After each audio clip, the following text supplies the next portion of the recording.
we can start this webinar.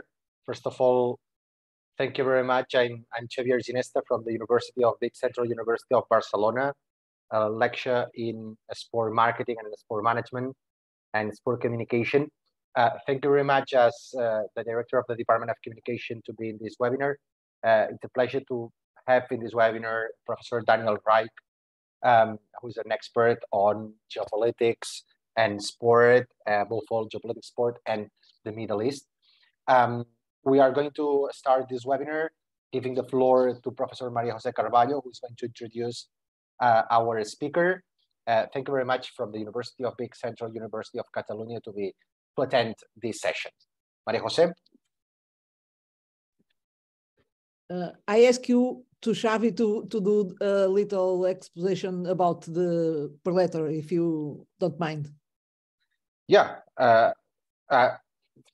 actually, we have the structure of this seminar is going to be based on, first of all, Professor Daniel Reich is going to do 20 minutes of presentation, and then we're going to have a round table on the topic with other colleagues, Professor Russell Holden, Professor Jim O'Brien, and Nigel Wilkinson, who's an investigative lecturer, and myself, in order to discuss the main topics of this conversation. Do you want Maria Jose to introduce the speaker? If you don't mind, you know better than me what is the excellent Daniel. Yeah, so Daniel is a professor on Georgetown University, Qatar. He has worked a lot on geopolitics and sport, and actually his recent book is a fantastic book on with Paul Brannigan about Qatar 2022, the main implications of the World Championship, taking into consideration different aspects, communication, economics, politics, and above all, taking some insights or writing some insights about how this strategy of public diplomacy that the country stated with this World Championship is going to continue in the future. So thank you very much, Daniel, to be our speaker, and the floor is yours. Yeah, thank you, Javier. And first of all, happy International Women's Day to all female participants. I know that Qatar and Saudi are not known as the champions of women's rights in the world, but there have been remarkable improvements over the last years, I believe. And for today's topic, I mean, when we review media reporting on Qatar's and Saudi's sporting investments, usually there is one term that particularly journalists like to use, and it's sports washing. And I'm not a big fan of this term because the term gives the impression that there is, for something that I would consider as very complex processes, simple explanations. And the impression that the term sports washing is giving is that countries such as Qatar and Saudi Arabia would invest billions into the sports sector to distract from human rights violations. Of course, both countries have issues when it comes to human rights, but I do not believe that this is the primary motive for the two countries to invest into sports. When it comes to the sporting investments from Qatar and Saudi Arabia, and when we look at the motives, there are similarities, but also differences. Certainly one similarity is that both countries heavily rely on the revenue from gas in the case of Qatar and oil in the case of Saudi Arabia, and that they are both aiming to diversify their economies, and that investing into sport and the objectives associated with it, such as promotion of tourism, should serve the purpose of diversifying the economy. Also in both countries, investing into sport is related to public health. Both countries have serious issues when it comes to public health, with obesity, for example, and other health problems. But also both countries want to develop, and particularly Qatar has integrated the sporting investments into the national development agenda. So sometimes prior to the World Cup, one could read numbers that the World Cup cost $200 billion.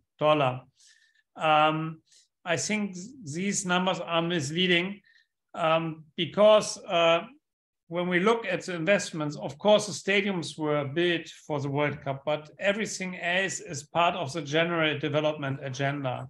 The metro in Qatar was not built because of the World Cup. The World Cup just set a timeline when to accomplish this project. But a difference certainly between the two countries is that in the case of Qatar, the sporting investments have been also a tool for national security. Qatar is a small state, and small states have vulnerabilities. They are dependent on foreign workforce, and they cannot defend themselves. And the major concern of Qatar is that it would witness what happened to Kuwait in the early 1990s when Iraq invaded it. So by investing into sports, by holding global sporting events, by having all the times athletes, members from sporting federations, politicians in the country who attend like sporting events, that's also a tool of interconnectedness and to be on the map and to build relations with other audiences to contribute to the security of the country. And it worked relatively well. As you know, there was a blockade, the land, sea, and air blockade of Qatar by Saudi Arabia, Egypt, Bahrain, and the UAE between June 2017 and January 2021. And who knows what would have happened without the World Cup, whether maybe Saudi would have invaded Qatar. So this, I think, worked pretty well, that the sporting investment contributed to Qatar's national security. So the case of Saudi is different. Qatar is a country with around 3 million people, 380,000 of them only Qataris, 13%, 87% of them foreigners. The case of Saudi is different. Saudis, there are around 40 million people living, which is 13 times of the population of Qatar. And in the case of Saudi, I would say it's a recognition of the fact that to be a powerful country in the world, one cannot only rely on economic and on military power. So it's a recognition that a powerful country also needs to invest into soft power. Of course, the best example, the most powerful country in the world is the US, because they have all of that. They are militarily strong, they're economically strong, and they have Hollywood, top universities, Google, Microsoft, and so on. So they have soft power. This was neglected in the case of Saudi in the past. Now, some people might argue, well, there is a war in Yemen and they killed the journalist Khashoggi in 2018, which happened, and it's a cruel crime. But when we look at the timeline, we can see that the changes that have occurred over the last years and the sporting investments have started already before. So it cannot be related to the horrible Khashoggi killing. Now, I would argue that in the case of Saudi, with all the recent sporting investments, they are catching up with Qatar and Abu Dhabi and Dubai, and they are kind of copying the approach of those countries with a delay of 25 years. So Qatar hosted its first international sporting event in 1993 when it hosted the ATP tennis men's tournament. As a German, I should mention that it was won by Boris Becker. Saudi hosted in 2018 the Italian and Spanish football Super Cup. and has been pretty active since then in international sport. They're catching up in sport, but also in the general development of the country. Qatar published its Qatar National Vision in 2008. It's a Qatar National Vision 2013, and it was published in 2008, and it states that the general objective of Qatar is to become an advanced country by 2030. The Saudi National Vision 2030 was published in 2016, so 8 years later. And it also has a very ambitious development agenda. So Saudi is here catching up. But catching up doesn't mean necessarily that they're always lagging behind in everything compared with Qatar. We talk about this in a minute. When we look at the two countries and their sporting investments, certainly Qatar has a more comprehensive strategy so far. Both countries are hosting events, Qatar was hosting the FIFA World Cup 2022, but so many other events before.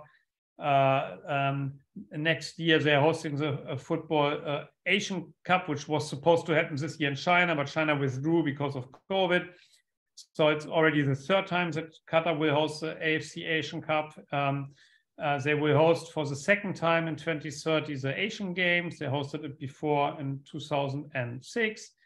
They had the World Athletics World Championship, the Handball Championship. There are so many annual events, so we can't list them all. Saudi recently became pretty active. The FIFA Club World Cup will be this year in December in Saudi, for example, from December 12 until December 22, so until 2 days before Christmas. We just witnessed Al Hilal being in the final of the last FIFA Club World Cup in Morocco. Saudi made headlines by transferring one of the greatest players of the game, Ronaldo, to one of its clubs. It's hosting Formula One races like Qatar. And in 2021, it purchased Newcastle United. By the way, 400 million pounds, I believe, is quite cheap when I compare this with amounts that are currently discussed for Manchester United. So I think Silver Invest from Saudi Arabia made a pretty good deal. And there were, of course, lots of discussions about Saudi's investments into global sports with this LIV Tour. Saudi made headlines, and some people were smiling about it, that the country wants to host the 2029 Asian Winter Games. But that's, by the way, not a big event. But it wants to host the 2034 Asian Games, which is a big event.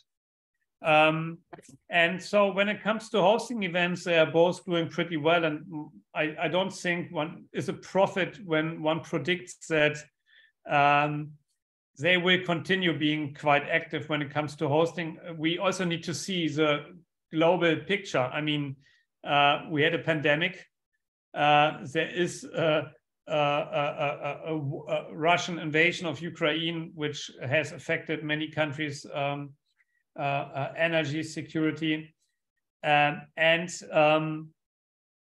the energy prices are quite high, which give Saudi and Qatar lots of money, for example, for sporting investments. So Qatar was calculating its 2022 budget with an average oil price of $55 per barrel.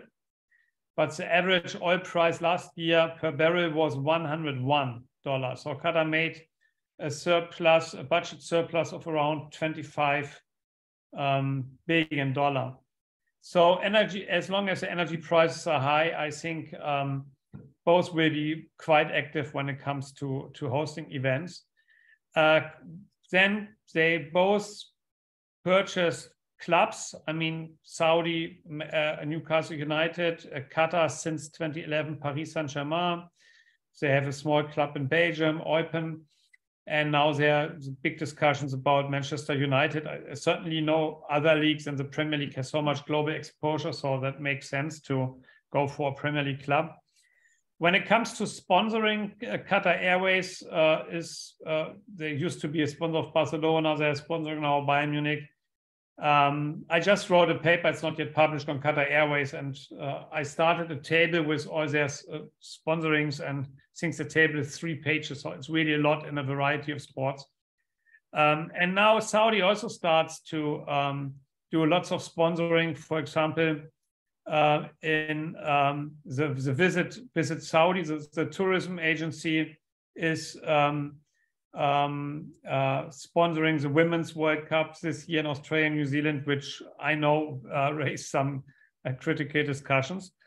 So when it comes to hosting events, purchasing clubs and sponsoring, there are similar approaches. A difference is sports broadcasting. So Al Jazeera is a leading sports broadcaster in the Arab world, but also beyond, also in other markets.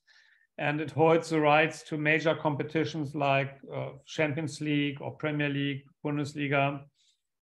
And then another difference is, I believe, when we look at success by national athletes and talent development. So Qatar has won 8 medals in the history of the Summer Olympics, Saudi 4, although Saudi already started participating in the Olympics in 1972 and Qatar in 1984. And Saudi never won a gold medal, and Qatar won 2 gold medals. And thereby Mutaz Bashim, a high jumper who was born in Doha and raised in the Aspire Academy. And the Aspire Academy was established in 2004. It was just some weeks ago. I visited it with my students. It was quite interesting. It has become a global benchmark for a sports academy. And there are 200 students living and training under one roof. So they go to school there and they practice in the morning after school. And but what is important to mention is that the 200 students, they are all boys. So the entire infrastructure has been set up for boys, and that's certainly one of the major challenges now to develop a similar infrastructure for girls. But this is something where Qatar certainly has a more advanced infrastructure when it comes to talent development than Saudi. And also, Qatar needs to have a sophisticated approach since it's such a small country. I mean, we are talking about 380,000 nationals. So if they don't have a sophisticated approach, it's quite difficult for them to be successful. Yeah, maybe finally, some remarks on the impact of the sports investment on the development on society, sports, on the society and politics of those countries. I think now there have been lots of discussions prior and during the FIFA World Cup, how much FIFA changed Qatar. I think this is an exaggeration because the country already started to change in the 1990s. And with the leadership change to the father emir, as the Qataris call it, so the father of the current emir, Ahmed Al Thani, when he came to power in 1995. And then in 1997, there was the first liquid natural gas, LNG shipments to Japan, which provided the country with unmatched resources. And most major developments started in the 1990s, completely unrelated to FIFA. So Qatar Airways started in 1993, Al Jazeera in 1996, Al Udeid Air Base, which is the largest US military air base in the region, was built in 1996. Education City in 1999. Education City has a number of universities. One of them is Georgetown, where I worked. Georgetown started in 2005. And so the Qatar National Vision, as I already mentioned, was published in 2008. Yeah, major developments already started before. But certainly, I think there's one area where the World Cup, not FIFA, has a big had a big impact on Qatar, and this was on migrant worker rights. So in the moment, Qatar was awarded the FIFA World Cup in December 2010. International human rights organizations and global media focused on the living and working conditions of the migrant workers in Qatar. And Qatar was, I believe, rightfully criticized for the situation of the migrant workers. Maybe what was not always fairly communicated is the fact that the kafala system was not a Qatar thing, it was a Gulf thing. So all the Gulf states had this. And there are around 29 to 35 million migrant workers in the Gulf, less than 10% of them in Qatar, but the whole discussion is always focusing on Qatar. Qatar was rightfully criticized. Even the emir admitted this last year in a big interview with Le Point, a French newspaper. And in the last 3 years, there were lots of changes on the working conditions of the migrant workers.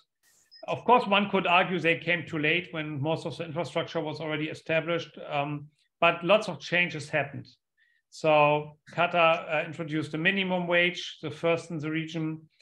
Qatar dismantled the kafala system. The International Labour Organization always says dismantled, not abolished. Workers used to need approval by the employer when they wanted to switch a job. It's not necessary anymore. And they needed an exit permit when they wanted to leave the country, which is also not necessary anymore.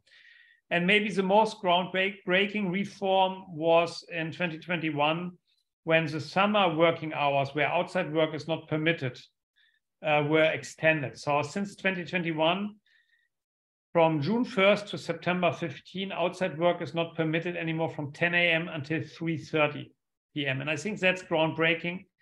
And there are people in Greece, for example, who say we should have a similar regulation. I think with all of these changes, when we look in political science at diffusion theory, we know that usually, or not usually, but in many cases, the spread of innovations happens on a regional level. So let's say a new environmental policy is introduced in California, then the most likely state to adopt it is Washington State because it's a neighboring state. Or in Europe, same with like whatever, Denmark is introducing a wind energy policy. If it's working well, most likely it's adopted by Germany, for example, who's a neighboring country. So this remains to see whether this is a mechanism that we also witness in the Gulf, that now other countries in the Gulf, such as Saudi, would adopt the policy innovations, the social changes from Qatar that we have witnessed here in the last 2-3 years. I think there are also a number of changes in Saudi, which are remarkable, particularly when we see the amount of changes in a very short period of time. Women are finally allowed to drive. But most groundbreaking is that a religious police was stripped of their powers, and this was in 2016. So the religious police in Saudi was very powerful from 1979 until 2016. They were like, you know, like an army, like a police. So but since 2016, if it's something bothering them, they can just report it to the police. So basically, they were stripped of their power. And this has changed social dynamics in Saudi significantly. So there are many women who don't cover anymore. People in restaurants and bars, men, women sit together on tables, etc. So there's not the strict gender separation anymore. So there are lots of changes, and women do sports. And so we will soon witness a historic moment when the Saudi national women's football team will be ranked for the first time in the FIFA ranking. So it will, in the FIFA women's ranking, will happen for the first time end of March. And this is why I also said, although Saudi was like later and also copying Qatar's approach in many regards, it doesn't mean that it's lagging behind now with everything. No, there are also areas where it's more advanced, more progressive than Qatar. And for example, as a Qatari national women's team is not ranked in the FIFA women's ranking. It's also not happening anytime soon. But also, like when we look at the guardianship laws, it's much more favorable for women than in Qatar. In Qatar, women have a guardian until the age of 25. In Saudi, just 21. And after 21, women can apply themselves for a passport, can travel. So here the situation for women is much better. In Qatar, my argument is always that the lived experience of women is, I think, pretty good. For example, 70% of our students are female, but that the legal framework needs to catch up with the reality. So, yeah, maybe I stop at this point. I hope that was enough for having a good discussion. Yeah. Thank you very much, Professor Reiche. I don't know how to pronounce your surname. Sorry. Reiche is perfect. Reiche. Yeah. Oh, perfect. Yeah. My small knowledge of German is working. Thank you very much for your fantastic inland approach to the topic. Now it's time to start the discussion with the other panelists, with you, of course, as our guest speaker. And I want to, first of all, I want to show you, I want to show the audience the book that you did with Paul Brannigan, because I think that for the audience and for those that want to get more insights about Qatar and about this national security policy which is behind. Yeah, this is perfect. I'm going to show the screen, Daniel. Okay. This is the book. Okay. For all those that want to get access with that, this is the official page. It's very interesting, this approach, Daniel, that you can differentiate a social security approach when you analyze the strategy of Qatar investing in sport, and a sort of more soft power based approach when you analyze the Arabian investments in sport. Regarding the last topic you talk about, which was a little bit the situation of women in both countries and how we can put this into context. I remember in the conclusions of your book that one of your conclusions was Qatar has done a lot in the last 3 years to increase the rights of migrants and women, but we still need to check how the political participation of women will be established in Qatar. And this is one of the main challenges of the government after this FIFA World Cup. I remember this sort of sentence like that in the conclusions of your book, Daniel. Can you go in depth a little bit in this approach, or what is going to be the future in Qatar? Yeah, I mean, when in 2021 the Shura Council elections happened, so this is, I mean, Qatar is an absolute monarchy, but it's like an advisory body for kind of a parliament. So 30 seats were like selected in elections, and 15 seats were appointed by the emir afterwards. And interestingly, the 30 seats that were elected, all candidates that were elected were men, although there were a number of female candidates. And then the emir, out of the 15 people he appointed also 2 women. And it's reflecting, honestly, I think, a lot of developments where I think that the ruling family is always more progressive than the rest of the society. But again, we have 70% of the students, not only at Georgetown, but in Education City, are female. Female work participation has become common. There are many women, not only those who belong to the ruling family, because if you do this from a position of privilege, it's easier, but no, others. Also in powerful positions, there's the star of the government, Loiba El Hata, Assistant Minister of Foreign Affairs.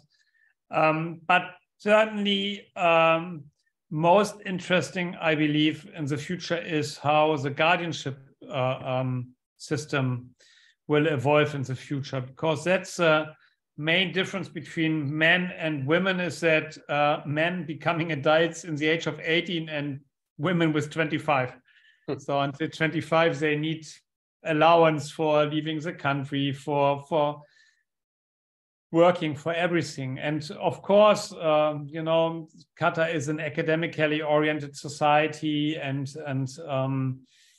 yeah, many people travel abroad, and I think a vast majority of fathers is nice to their daughters. But of course, it's a system that, you know, when you have a small percentage who is not nice and not giving the opportunities, then that's a disadvantage. So I would hope that the guardianship system is revised in the future. I mean, change can also be gradual, and it doesn't have to be like immediately, like, but that they go down from 25 to 18. They could do maybe something like in Saudi, where it's now 21.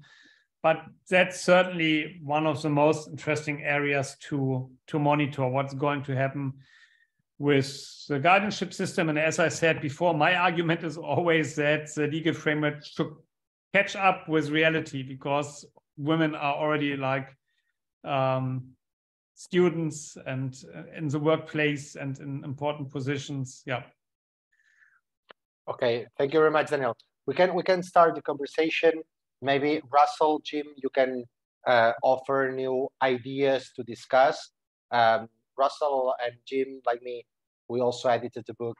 Can I add something? Yeah, Sorry, yeah, I just sure, want Daniel. to say that Qatar Foundation has announced that they want to transform the Education City World Cup Stadium into a hub for women's sports. So they announced this just weeks ago. And if something like Aspire would be now also created for women, that would be, of course, awesome. Yeah. Okay, Russell, you're mute, Russell. You're muted. Yeah. Apologies.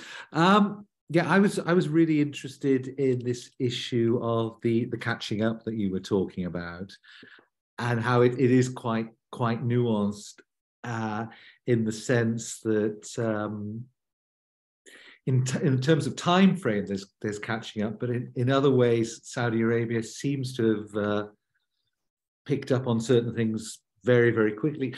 I just wonder what you feel about, in geopolitical terms as well, about the potential domination of Saudi Arabia as well. I'm thinking of, I mean, I think you mentioned the Gulf issue, which is a pretty substantial one, but also, and I'm not clear myself on this, and I'd be grateful of your enlightenment on this, the interest in the Olympics for 2030, and what the Saudi thinking really is there, and how realistic it is too. Yeah, I mean, you are right. I mean, Saudi is more aiming for dominating than Qatar would do. I mean, Qatar has, first of all, they just want to survive as a small state. But not only that, they also want to be an influential actor in international affairs. And they certainly managed to punch far above their weight recently. And not only because of the World Cup, also because of other developments. So when they helped evacuating Afghan refugees, tens of thousands in 2021, many Western embassies have relocated from Kabul to Doha. But very important to mention also that Qatar mediated many violent conflicts, like just recently the Chad Agreement. Yeah. So I think that Qatar is a respected member of the international community. And of course, like in the media, there's often like a discourse on human rights violations, etc. And many of these issues are, are right. But I think if you would survey like foreign ministries around the globe, that a vast majority of them would talk very favorably about Qatar, because they are considered to be a good global citizen. And for Saudi, it's different. I mean, it's not long ago that Joe Biden called Saudi a pariah. So they really need to work hard on their image. And I don't know whether they get the 2030 World Cup. There was just the World Cup here in the region. So if they would 2 editions later already give it to the same region, I don't know. I mean, they're trying to trick the system a bit with a common bid with 2 European countries. Yeah. But there is also some academic literature, as you know, about the merit of just bidding, even if one fails in the bid. But of course, it's like a build-up strategy. Shemtinas has published about it, like how Istanbul, although they failed 5 times with Olympic bid, that it served the purpose to get a certain image and reputation in global affairs. So they might just build up for something bigger to come. And I mean, certainly the discussion with the Olympics, I mean, there is a tendency both in FIFA and in the IOC to go to new lands and to allocate the games to places where they haven't been before. So I would assume we all witness one day an Olympic Games in the Middle East. I am advocating the idea of a joint bid because so far sport in the region has been a tool of distinction. But why not joining forces and a bid together? This could also be like a long-term peace-building process in a region that had many conflicts in the past.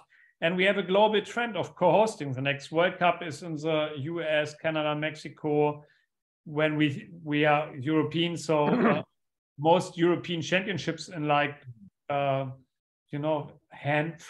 handball, ice hockey, basketball, all the recent European championships have been in 2, 3, 4 countries. Even the next basketball World Cup is in 3 countries in October, November this year, in Philippines, Japan, and Indonesia.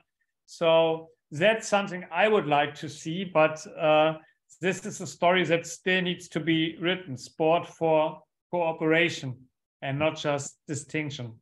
Actually, Daniel, there's regarding the joint bids for in order to host the international events, it was published at least in the Spanish media. It was published that for the World Cup 2030, there's a possible joint bid where Greece and Arabia will go together. And Arabia, that's what I meant. Yeah, it's in Egypt. Yeah. And Egypt and Arabia will use part of the rents based on petrol to pay for infrastructure. So it's sort of, at least this was what the Spanish media published. I know, and but again, I don't know how likely that is. It's always difficult to predict the future. There's also the bid by some South American countries, including Uruguay, 100 years after Uruguay hosted the first World Cup in Uruguay. This sounds like maybe more realistic to me, but honestly, I don't know. But the only thing I know is that the process, how the FIFA World Cup is awarded, has become more democratic after the controversial awarding of the World Cup to Russia and Qatar.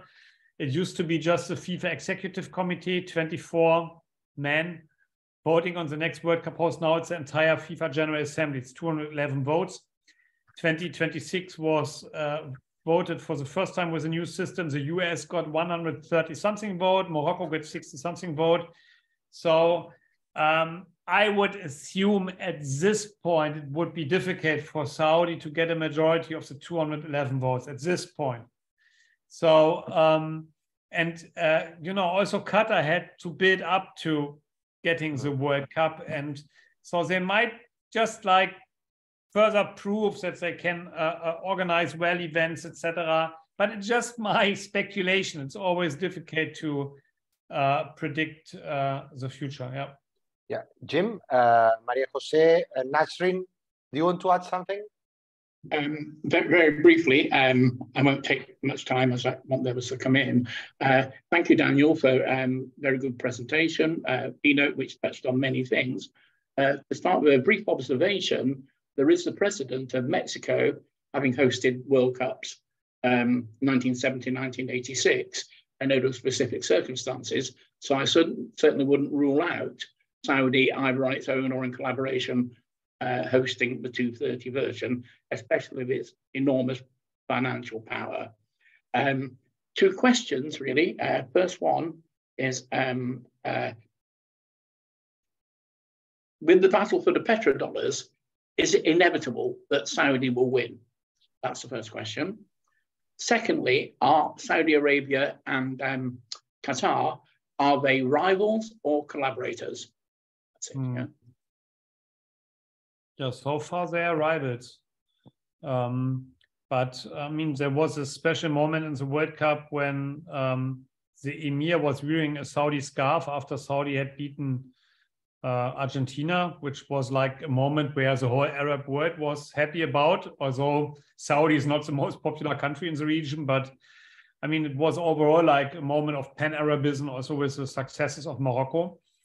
But no, so far they are rivals.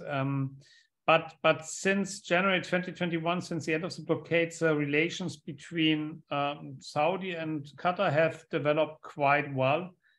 But yeah, this is a story that still needs to be written, that they, and you know, there's a rationale that they would host events together because it's the only land border from Qatar has is with Saudi.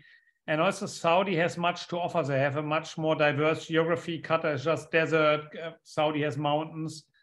When it comes to football, by the way, they have a very football-mad population, Saudi, and there were so many Saudis came for the World Cup, and there's good attendance at matches in the Saudi league, and women can also enter now the stadiums. That's very important to mention. And I'm always thinking that many things that the Crown Prince has done over the last years was smart and prevented that something that we witness now in Iran would happen in Saudi, because Saudi has one big challenge. 70% of the population is under 35.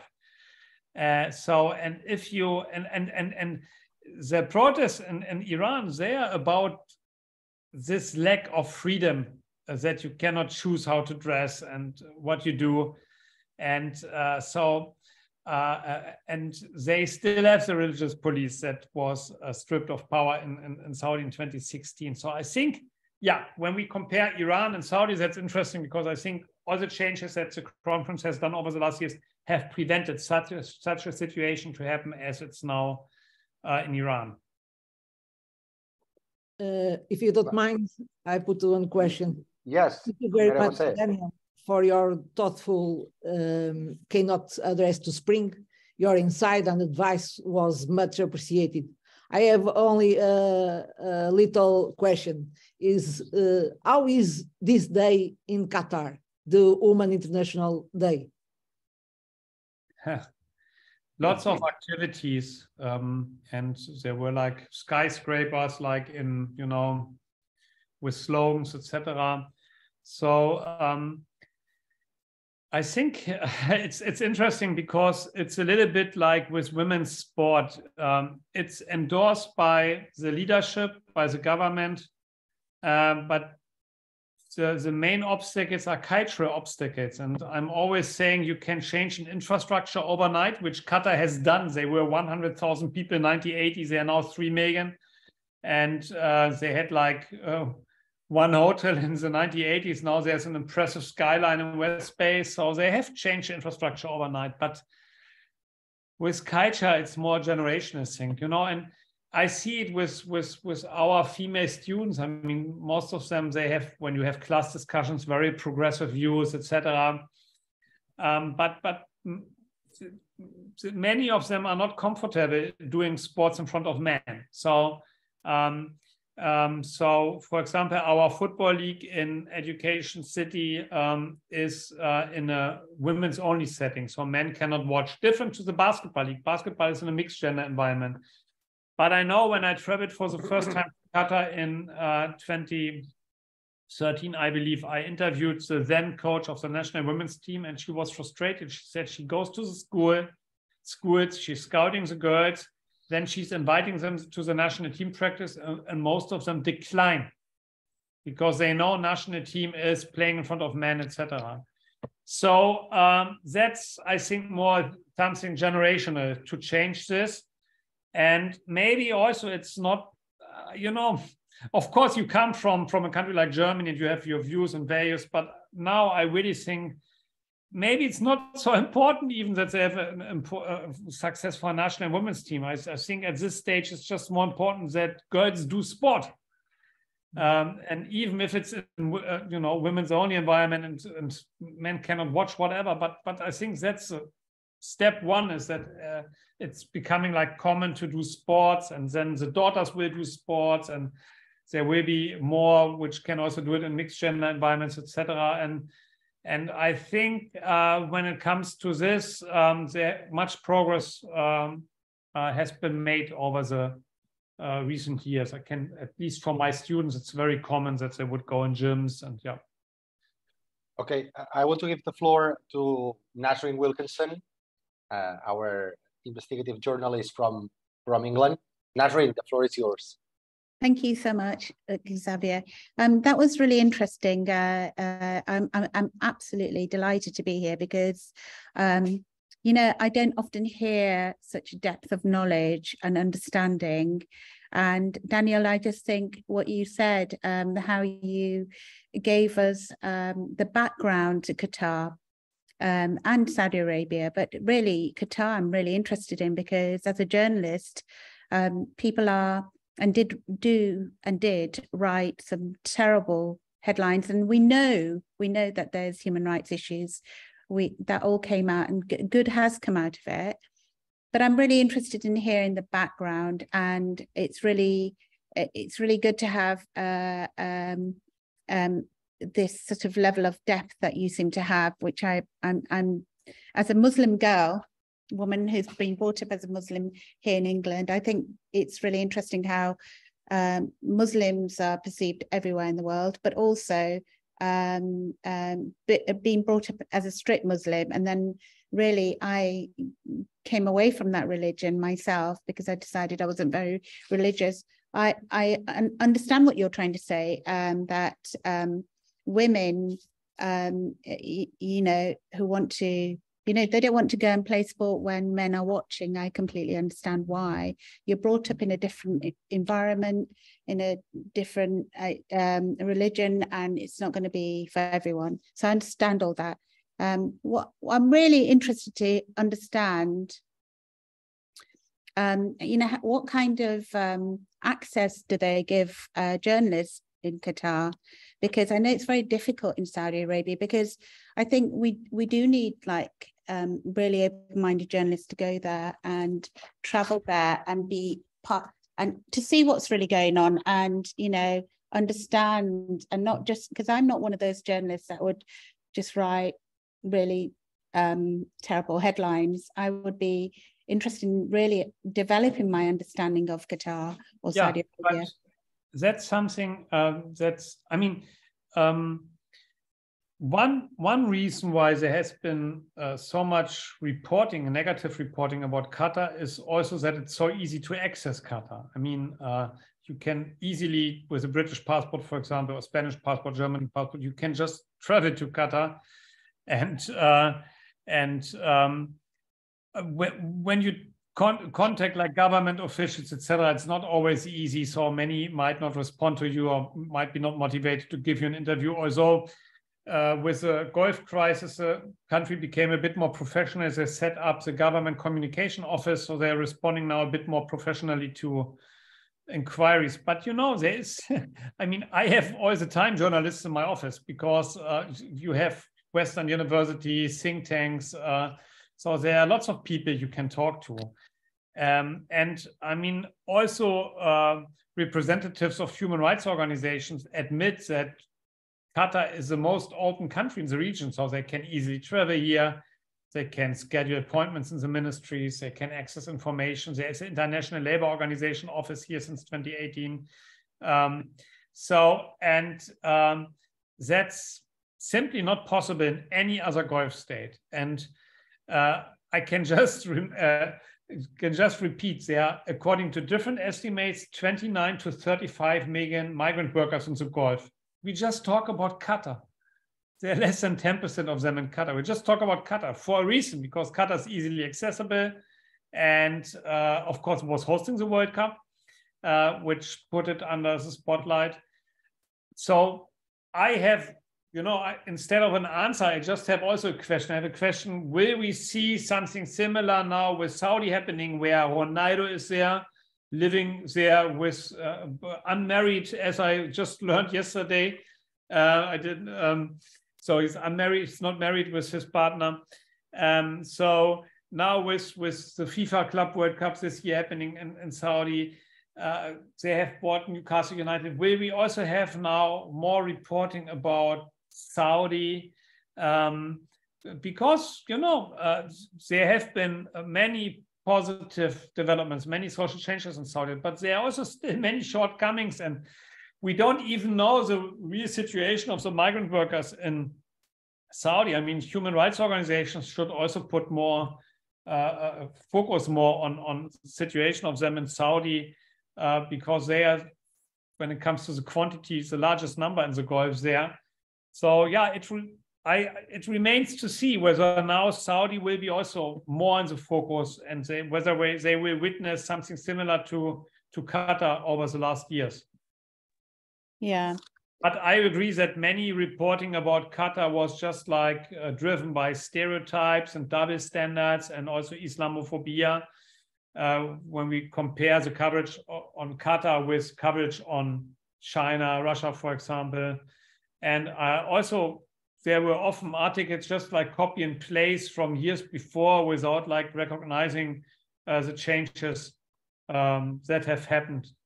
Yeah, well, I mean, some of the things you've said, like how they got the World Cup, there was definitely debate about that, and there should have been debate about that, and investigation into that, but also the human rights, and I think that's really important. But I think, the British press are well known for being quite biased. There's good parts of the press.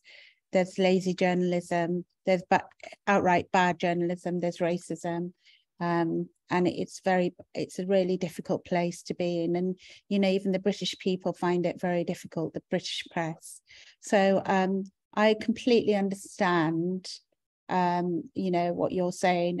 But I'm not like that. I like to understand issues quite deeply. So as an investigative journalist, I'd say I'm really interested in this area now, because I've written about sport, but never really covered anything in such depth. It's really opened up my mind about, finding out more about Qatar and even the Middle East, and what's changed and what's going to happen next. I'm really excited to hear what's going to change next, because we should be looking at that. We should be talking about that. We should be, that is news. That's good news. And let's talk about that as well. But thank you. Very, very interested indeed. Thank you. Okay. Thank you very much. Any other questions? I don't know if our audience has some questions too. I've seen some lectures in Vic, some lectures in Worcester. Jim, do you want to do a sort of last intervention? Is there anything? There seems to be one or two things in the chat box. Has anybody got any questions there to round off with, and then I'll sort of say something. Is anybody in the chat box wants to speak? Yeah, a question on the Premier League. I just think this is the most globalized sporting league in the world, and no other league has so much global exposure like the Premier League. So this explains why there is particular interest.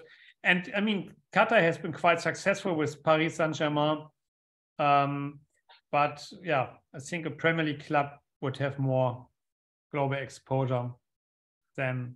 So I guess, Daniel, that the bid of Qatar for Manchester United would be successful. It's going to be a big shock between Abu Dhabi and Qatar in Manchester. Yeah, I mean, that's like in a movie. If somebody like in a movie. if this would have been like a movie some years ago, that 2 Gulf states buy 2 clubs in one city, I mean, we would have all said, no, that's the movie. No, actually, but there's an aspect I wanted to ask you regarding this bit, which is we analyze in a paper 2 years ago, we analyzed why the Chinese company Raster Group bought Espanyol in Barcelona. And one of the reasons that the Chinese company invested in a club in Barcelona was because Barcelona was the powerful brand, and the Chinese brand wanted to be close to FC Barcelona with another club. So the rivalry was the main force of investment. I don't know if we can do a sort of comparison with what is happening in Manchester. Manchester City has a big, powerful holding, or the City Football Group has a big, powerful holding, spreading away. Now Qatar wants to do something similar with Manchester United, incorporating Manchester United in Qatar Investment Authority holding. I don't know if we can see some similarities with these two investments.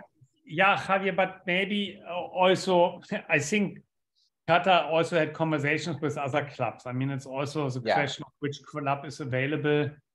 And I mean, I think City has tremendously benefited from the Abu Dhabi investment. Yeah. I mean, if you see the entire infrastructure there. So let's see. I would say that Man U can be lucky if Qatar invests there, because usually they have a long-term orientation, and once they do it right. So, but let's see how this ends. There is a question on whether I think that moving the Spanish Super Cup to Saudi Arabia helped women's football. Yes, I do think so. I mean, Saudi was, apart from Iran, the only country on the planet where women could not go into stadiums, and this ban was lifted gradually. I think since 2019, there are no limitations anymore. Before there were like they introduced family section, something like this. But you know, there are so many women also now playing football in Saudi, and they have a German coach, a national women's team, Monika Stab. I recently had a panel discussion with her here in Doha. So yeah, no, I think there's lots of developments. Whether that was the main motive of the Spanish Football Federation to do the Super Cup in Saudi, who knows? Maybe there were also other motives, but I think I don't think so. Yeah, but I certainly think that it helps the development of women's football in Saudi. Finally, there's it's a comment of Nasrin saying, I wonder if more women will start playing football given the audiences are mixed. Yeah, but I think honestly that now Qatar is more conservative now socially than Saudi, because again, I mean, in the last years has become more common that you know, women decide by themselves how they dress, and less pressure from society for a certain dress, and men and women, even if they're not married, they mix in bars and restaurants, and women do sports. So no, I think there's a lot of like dynamic in Saudi. So I think developments are really promising. Yeah. Yeah. Okay. Everything, of course, happening in an authoritarian environment, and there are many things to criticize, like activists sentenced to prison and executions, etc. We shouldn't forget all of this. But I mean, we also need to recognize that a lot has changed, and the speed also of the change is impressive. I mean, because all these changes have just happened since 2016. Yeah. Okay. Jim, do you want to close the session? Yeah. Thank you, Daniel, so much. Very, very briefly, in terms of content, I just wonder, in terms of this battle between unequal forces, that is it the case that Saudi in particular, Qatar possibly as well, are kind of a couple of unstoppable juggernauts blasting down the highway, leaving a trail of blood and damage in their wake. And we've got a few people on the sidelines screaming out, what about human rights? And they're literally trampled over. So if you continue with that metaphor, is there anything to stop this spectre of global sports washing domination by these so powerful Gulf states? So, for example, the clear conflict of interest with Newcastle, Manchester United will somehow, the powers that be will be unable to resist those takeovers and do very much about it, apart from make be a lot of hot air signifying nothing, you know. So that's on the content. I'd like to thank you for your involvement. Very stimulating. I feel like we could have spoken and had a nice glass of wine or something stronger for the whole evening to take us forward with it. So thank you very much, Daniel. I'd like to propose a vote of thanks for your time and your wonderful contribution. Thank you.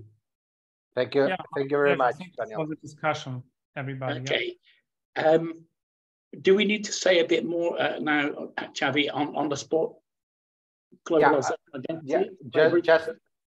Just to say that as Daniel published that book, Russell, Jim, and me, we had the good news that our new book, well, our book on sport globalization and identity, which is this one, will also have the hardback copy.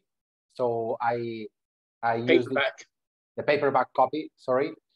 So I use this opportunity to introduce again the book. Sport Globalization and Identity is a book, an edited book where you can find different articles and different chapters from different researchers around the world paying attention on these three topics, and is actually a book that was born in 2017 in Big after the conference, the first international conference in sport globalization and identity, hosted at the University of Big and with different international partners.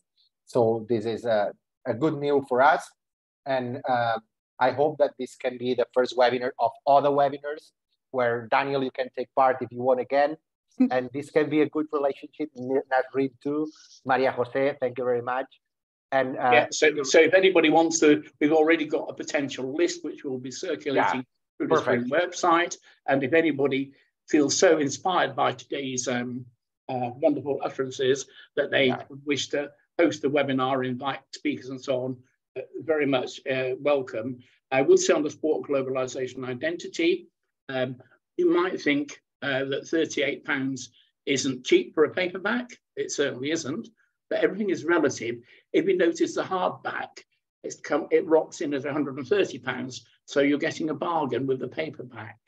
So everything is relative. So if you want to recommend it to libraries, actually shell out and buy a copy. All proceeds were shamelessly accepted. So thank you so much for your time. And this has been recorded so people can clock into it later. And I feel we could have spoken for another hour or two. It's really fascinating. Yeah. So thank you so much for your dedication, everybody, and for attending on this kind of spring evening.